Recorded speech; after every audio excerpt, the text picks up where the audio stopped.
Hey everyone, today I'm here with a review of the LEGO Marvel superhero set, Hulk Lab Smash. This is set number 76018. It has 398 pieces, recommended from ages 6 to 12. This was on the shelves from spring of 2014 to winter 2015, where it retailed for $50. First we'll take a look at the box. I don't have the box anymore, so here's a picture of the front of the box and the back of the box. Now let's take a look at the instructions. There are two instruction booklets for this set. The first one, standard instructions, you build until this part of the set, where they tell you to move on to 2. Lego Club ad on the back. Number 2 is where you finish the rest of the set. Has the play features on the back, all the pieces included, an ad for the rest of the Spider-Man sets from that year, an ad for LEGO Marvel Superheroes, Win,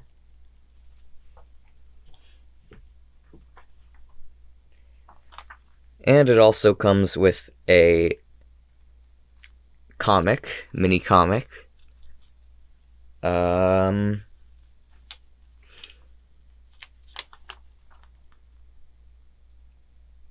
pause to read that if you want. Oh man, getting some glare.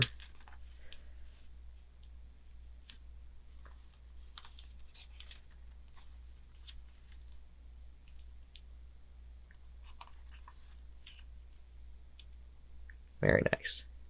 And at the end it has all the minifigures for the 2013-2014 wave of Marvel sets.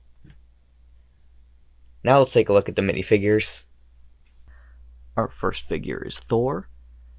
This is the second Thor figure to release. This one is kind of a combination of his classic comic book outfit and his appearance in the Avengers Assemble cartoon. No helmet for this figure, which is especially weird considering that both of the appearances that this figure is based on have a helmet, I think. His legs are bright blue, and that's probably where the comic inspiration comes from, along with his belt, and then the lines along the torso area are more from Avengers Assemble, and he has the same hair and cape as the first original Thor figure. Here's the back of the torso and the alternate expression on his face. Next we have Falcon. This was the first Falcon figure, and I still think to this day it might be my favorite one. This is again based on the Avengers Assemble design, and I think this is pretty great. There has been a recent Falcon figure that kind of has a similar suit design, but I don't think it's captured as well as this one here.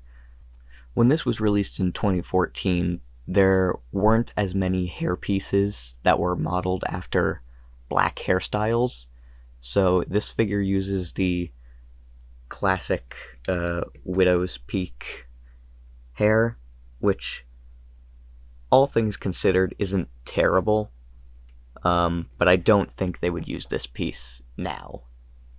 It comes with a pair of trans red wings, which I believe were first used in the Pharaoh's Quest theme. If they were to do a Falcon like this today, I'd like to see what the Aarakocra wings from the Dungeons & Dragons minifigure series looks like in trans red on this. Because these are a little straight. Here's the back torso prints. I think mine has like a slight misprint or like a splotch or something that didn't get printed, just like right here, and I never noticed it until like years later. But it doesn't seem like a huge deal because it mostly gets covered up by the wings. And here's the alternate facial expression, a more smiley face. Next we have Taskmaster. This is the first Taskmaster figure, and the only one based on the comics, because the other one is based on Black Widow.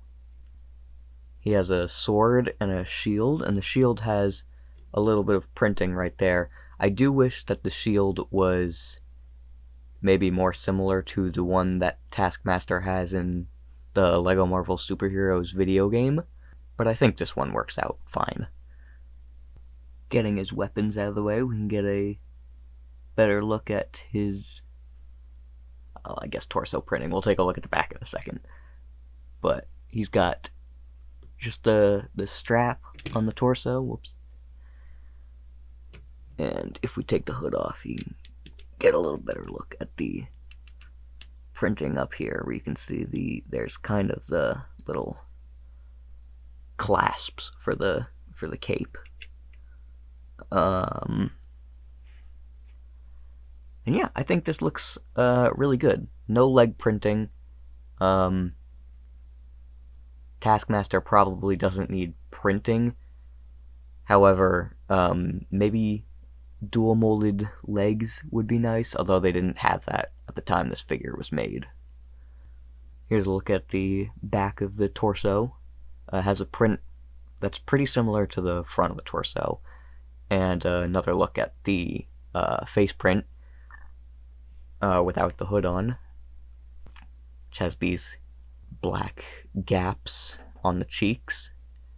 And then if we turn that around, we can see the alternate expression, which is just a simple smirk, not too different from the other face, but I think they both work out pretty well for what they're trying to get across. Next we have MODOK. This is the first of 2 MODOKs that LEGO has released. The other one being brick built. And I would say that both of them have their pros and cons. But I love how silly this figure looks. We'll take a look at the figure on its own in just a second. But here he is sitting on his brick-built chair. I don't know how I feel about that. The colors feel a little mismatched. Maybe they should have gone with like a gold, or if not gold, then like a yellow or something. Or stuck to one color. I don't know, because there's a couple spots over here where just like, here's the bluish gray plates, and then there's a black over here, and the gray, and there's blue. However, from the front, I don't think it's as bad. Now that I've got MODOK out of his chair, you can see that he's a very simple figure. Just regular purple legs and arms. And a pearl gold torso. But he does have this specially molded head that just goes right on top of the regular minifigure body.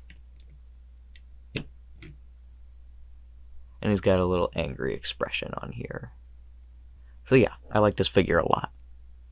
And our final figure is the titular Hulk of the set. A big fig, like he was in the original Avengers sets. I think the only difference with this thing is that his pants are purple this time, so he has a more comic booky appearance. But yeah, pretty classic big fig. There's not really much to complain about here. This was before the modern big figs where the head and hair were removable. But of course, you know, you can bend the arms and the hands. And for those unaware, you can actually fit a minifigure leg. You can actually fit a minifigure leg in there like that. Or I guess a brick also, but his hands have space for a full brick. But that's going to be it for the figures. Now let's take a look at the set. The first build of the set is a little AIM robot. It's got 4 posable legs that all move independently of each other, so you can kind of get it into some fun poses with the different angles. The main body uses a yellow astromech piece, and it's tall and cylindrical and flat at the top, which kind of emulates the look of AIM soldiers from the comics, which I do wish there was at least like one in this set. There's been AIM agents since then, but they're not like the classic comic book beekeeper AIM agents. I would still like to see that. Anyway, it's got 2 flick fire missiles that can be adjusted on this. Just give it a flick. Ow. I'm so bad at this. Ow. Give it a little flick. Ow. Give it a little... Hold on. Give it a little flick. Bang. That was pretty good, actually. So yeah, fun little side build. Not my favorite side build ever, but, you know, I think it helps build the scene a little bit. And here is the AIM lab. Going from left to right, we'll start with this laser blast piece, which uses some loose transparent red studs in a bowl thing. The front end of it is adjustable a little bit because of this ratchet joint. Now, in the story of the set, MODOK is using the power of Mjolnir to power this laser. He sits on the front, or the back, I guess, like this. I guess it's up to you to figure out how he got it up there. But it turns around on this swivel. It stops just short of this bridge up here, so it kind of can't turn all the way around. But maybe if you tilt it down one, then it'll be able to clear it. But yeah, it's a fun laser. I'll get to the main draw of it once we finish taking a look at everything. Here we have the main bridge with the classic Lego Marvel or Lego Superheroes fire hydrant.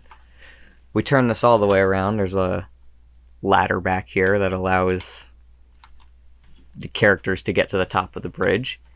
And then this, which again, we'll get to at the end.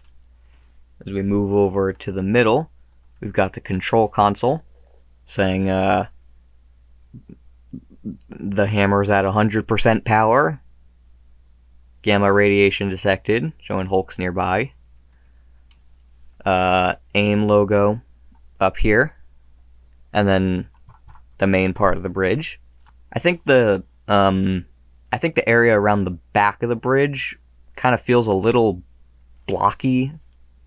Like this is just a regular blue 2x4. Which, I mean, I don't think it needed anything crazy.